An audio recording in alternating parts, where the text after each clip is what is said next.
तो फिल्म की शुरुआत में हमें सैटर्न से मिलवाया जाता है। आज वो बहुत ज्यादा खुश थी क्योंकि उसके मॉम डैड उसे स्कूल से पिक करने आए थे और ये लोग आज का सारा टाइम एक साथ स्पेंड करने वाले थे। हाथ में आइसक्रीम लिए सैटर्न बहुत ही खुशी से कार की तरफ बढ़ रही थी। तभी साइड से आने वाला एक तेज रफ्तार ट्रक उसके मॉम और डैड की कार को हिट करके चला जाता है। उसकी सारी खुशियाँ उसकी आंखों के सामने एकदम से बिखर जाती हैं। अब अगला सीन हॉस्पिटल का दिखाया जाता है जहाँ सैटर्न की ग्रैंडमा आई है। इन्हें पता चला है कि सैटर्न के मॉम और डैड दोनों की ही डेथ हो चुकी है। इस दुख से सैटर्न को तो होश ही नहीं रहता। यहाँ के लीगल प्रोसीजर्स के लिए ग्रैंडमा अपनी दूसरी बेटी यानी सैटर्न की आंटी को बुलाती है, जिसके बाद उनका फ्यूनरल रखा जाता है। अब फ्यूनरल पर सबने सैटर्न के बारे में बात की, जो अभी टीनेजर थी और अपने मॉम और डैड के बगैर नहीं रह सकती थी। फैमिली में काफी सारे लोग होने के बावजूद भी कोई भी सैटर्न की जिम्मेदारी लेने को तैयार नहीं होता, यहाँ तक कि उसकी ग्रैंडमा भी नहीं। ये देखते हुए मटियो को बहुत बुरा लगता है। वो जिसे अपनी बहन से बिल्कुल प्यार नहीं था,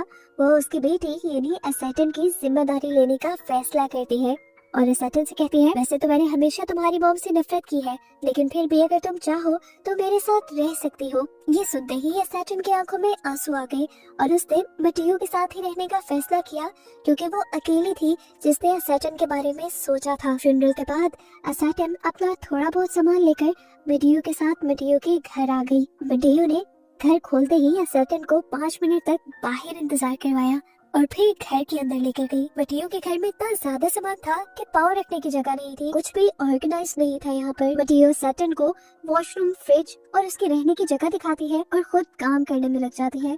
उसने अपने फ्रेंड को कॉल की थी जो दरअसल उसकी बॉस भी थी। उसने अपने फ्रेंड को बताया कि मैंने अपनी बहन की बेटी को अडॉप्ट कर लिया है। ये सुनकर वो भी बहुत ज्यादा शॉक हुई क्योंकि मटियो की ऐसी पर्सनालिटी नहीं थी कि वो कोई जिम्मेदारी ले। उसके फ्रेंड को तो याद पड़ता था कि जब 3 दिन के लिए उसने अपनी कैट उसके पास रखवाने को कहा था, तब भी मटियो ने मना कर दिया था। खैर अब पॉइंट ये था कि उसे सैटर्न को लीगली अडॉप्ट करना था। उसकी बॉस उसे मशवरा देती है कि तुम अपने पुराने फ्रेंड सिंगू से रब्ता करो, वो लॉयर है और उसे सारे प्रोसीजर का पता होगा। खैर अब अगला दिन हो जाता है और हम देखते हैं कि मटियो सुबह के वक्त सोती रह गई।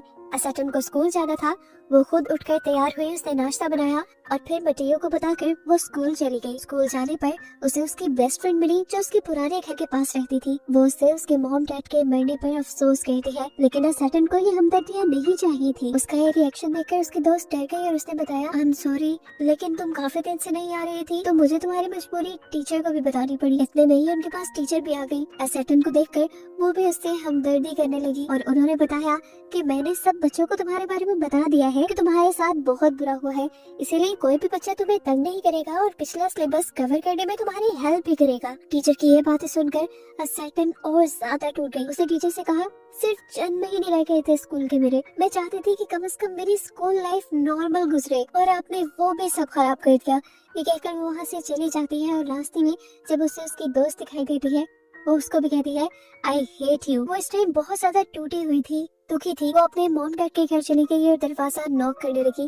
काफी देर तक जब किसी ने दरवाजा नहीं खोला तो पीछे से उसकी नेबर ने उसे देखकर बुलाया। सैटर्न को लगा जैसे उसकी मॉम है। उसने पीछे मुड़कर देखा, ये उसकी नेबर थी और तब सैटर्न को होश आया और याद आया कि उसकी मॉम तो मर चुकी है।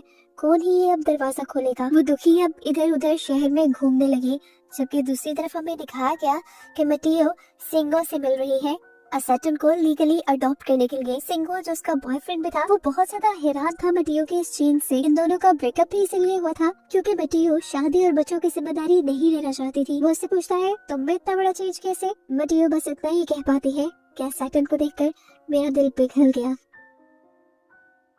यहाँ पर सिंगो मटियो को मशवरा भी देता है कि अभी तक तुमने लीगली सैटर्न को अडॉप्ट नहीं किया, अगर अभी भी तुम अपने फैसले पे रिग्रेट करो तो तुम बदल सकती हो। लेकिन मटियो ने अपना फैसला कर लिया था, उसे सैटर्न को लीगली अडॉप्ट करना था। मटियो अब इस मीटिंग को जल्दी जल्दी खत्म करती है और घर आती है क्योंकि उसे लग रहा था कि सैटर्न के स्कूल से आने का वक्त हो गया होगा। लेकिन काफी देर अपने घर के बाहर वेट करने के बाद भी सैटर्न जब स्कूल से नहीं आई तो उसका दिल घबराने लगा था। अभी इससे पहले कि वो उसे ढूंढने निकल जाती, सैटर्न भी शाम के वक्त घर वापस आ जाती है। मटियो ने बहुत प्यार से उससे पूछा, तुम इतनी लेट कैसे हो गई?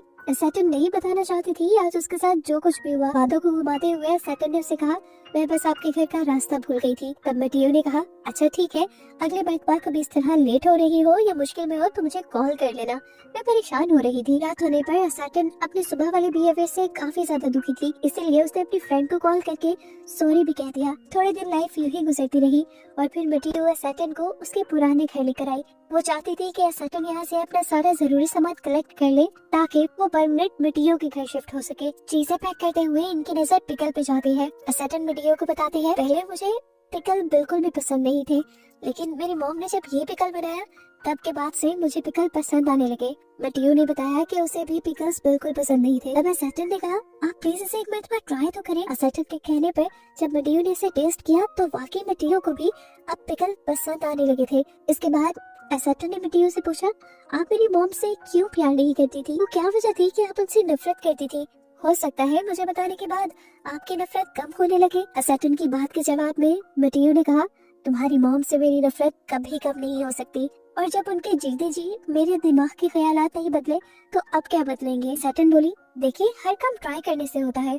पहले आपको पिकल नहीं पसंद था, आपने ट्राई किया, आपको अच्छा लगने लगा, आपका ख्याल बदल गया। मेरे से शेयर करें, शायद मेरे से शेयर करने पर आपके ख्याल बदल जाए। मेटियो ने उसे समझाने के लिए उसके हाथ पकड़े और बोली, देखो अचार और जिंदगी में बहुत फर्क है। जैसे तुम्हारी फीकी जिंदगी देखने और सुनने के बाद मैं तुम्हारी तरह फील नहीं कर सकती, इसी तरह तुम भी मेरे अंदर की नफरत को नहीं जान सकती। खैर अब ये लोग वापस घर आ जाते हैं। अगली सुबह सैटर्न की छुट्टी थी। छुट्टी के दिन सैटर्न ने घर की साफ सफाई करना शुरू कर दी और जब मेटियो जागी तो ये देखकर हैरान थी कि अब उसके घर में बहुत सारी स्पेस थी चलने फिरने के लिए और चीजें काफी ऑर्गेनाइज थी। सैटर्न ने उससे कहा, आप टेंशन न ले, ये सारा काम अब से मैं संभाल लिया करूंगी। लेकिन ये सुनकर मेटियो को बुरा लगा कि वो अपनी जिम्मेदारियां सैटर्न में डाल रही थी। सैटर्न ने तो पहले भी लॉन्ड्री करने की जिम्मेदारी ली हुई थी। तब सैटर्न ने मेटियो से कहा, आप टेंशन न ले, ये तो मैं अपनी खुशी के लिए कर रही हूँ। आज का काम मेटियो को बहुत पसंद आया था, इसलिए गिफ्ट के तौर पर मेटियो ने सैटर्न को एक डायरी दी जिसमें वो अपनी फीलिंग्स लिख सकती थी। रात में मेटियो अपनी बॉस को घर पे इनवाइट कर लेती है, जहाँ पहली मर्तबा वो और सैटर्न एक दूसरे से मिल रहे थे और दोनों को ही एक दूसरे की कंपनी काफी अच्छी लगी थी। लाइफ नॉर्मल चलती रहती है। हम देखते हैं कि सैटर्न का अब हाई स्कूल में भी एडमिशन हो गया है। हाई स्कूल में एडमिशन लेने के बाद सैटर्न और भी अकेला फील करने लगी थी क्योंकि उसकी पुरानी दोस्तों ने नए दोस्त बना लिए थे यहाँ पर। वो दुखी जब घर आई तो उसने देखा कि उसके घर पे एक लॉयर आया हुआ था जो मेटियो से सवाल जवाब कर रहा था। असल में सैटर्न के अकाउंट से 3 लाख रुपए का इस्तेमाल हुआ था, वो भी एक साथ। चाइल्ड ब्यूरो को लग रहा था कि मेटियो सैटर्न का हक इस्तेमाल कर रही है, इसलिए वो उसे डांट रहे थे। लेकिन मेटियो ने यकीन दिलाने की कोशिश करती है कि इतनी बड़ी अमाउंट उसने नहीं इस्तेमाल की। शुक्र है सही वक्त पर सैटर्न आ गई और उसने चाइल्ड ब्यूरो को बताया कि असल में वो 3 लाख रुपए मैंने ही इस्तेमाल किए थे। मुझे म्यूजिक का बहुत शौक है और इसके लिए मुझे म्यूजिक बनाने वाला एक खास लैपटॉप चाहिए था, इसीलिए वो पैसे मैंने खर्च कर लिए। आई एम सॉरी मेटियो, मैं आपको बताना चाहती थी, लेकिन मुझे लगा कि आप भी मॉम की तरह मुझे इतनी महंगी चीज लेने से मना कर देंगी, इसलिए मैंने आपको नहीं बताया। उसकी बात सुनकर चाइल्ड ब्यूरो भी शर्मिंदा हो जाता है और मेटियो से माफी मांगता है। लॉयर के निकलते ही यहाँ पर सैटर्न की ग्रैंड माँ आ जाती है जो उन दोनों को लंच के लिए बाहर ले गई। यहाँ पर उन्होंने उन दोनों से पूछा, क्या तुम दोनों की लाइफ ठीक चल रही है, कोई मसला तो नहीं हो रहा? दोनों उनको सेटिस्फाइड नजर आई। तब ग्रैंड माँ भी रिलैक्स हो गई और जाने से पहले ग्रैंड माँ ने मेटियो को एक एनवेलप दिया जो उन्हें सैटर्न के घर से मिला था। वो उसे कहती है कि जब तुम्हें ठीक लगे तो तुम यह सैटर्न को दे देना। घर आकर मेटियो ने जब वो एनवेलप खोला तो उसमें एक डायरी थी उसकी मॉम की, जिसमें उन्होंने बहुत कुछ लिखा हुआ था और ये डायरी वो सैटर्न को तब देना चाहती थी जब वो हाई स्कूल में चली जाए, लेकिन उससे पहले ही उनकी मौत हो गई। मेटियो इस डायरी को पढ़कर थोड़ा सा इमोशनल हो गई थी।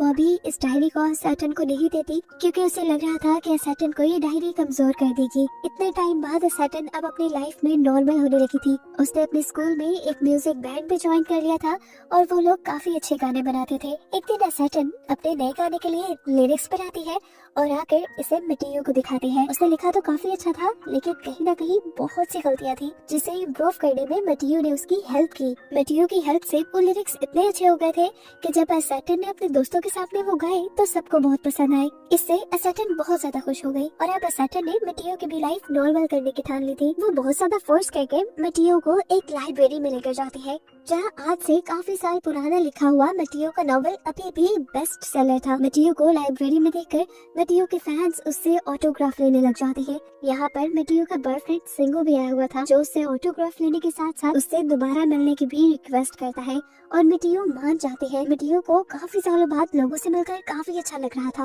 और ये सब असैटन की वजह से हुआ था। शाम होते ही मिटियो अपने फ्रेंड सिंगो के साथ चली गई, लेकिन यहाँ पर ये लोग अपनी लाइफ डिस्कस करते, उसके बजाय मिटियो असैटन को ही डिस्कस करती रही, जिससे जाहिर हुआ कि उसने असैटन की जिम्मेदारी बहुत अच्छे से ली थी। उसने सिंगो से असैटन की मॉम की डायरी के बारे में भी डिस्कस किया, जिसे अभी तक उसने असैटन को नहीं दिया था।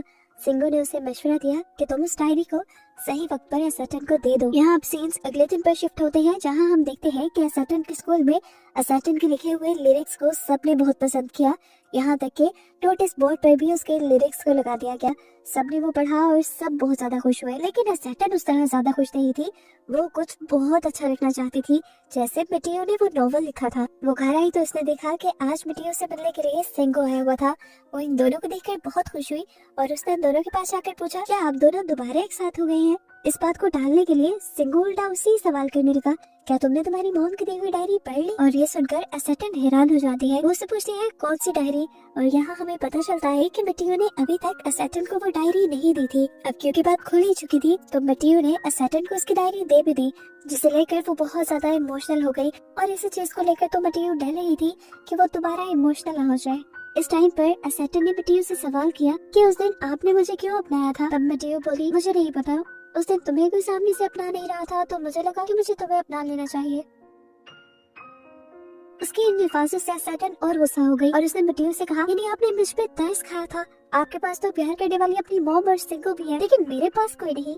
ये कहकर वो वहाँ से चली जाती है। अगली सुबह असैटन स्कूल भी नहीं गई, हालांकि सुबह उसका बोर्ड एग्जाम था। इतना इम्पोर्टेंट एग्जाम उसने मिस कर दिया था।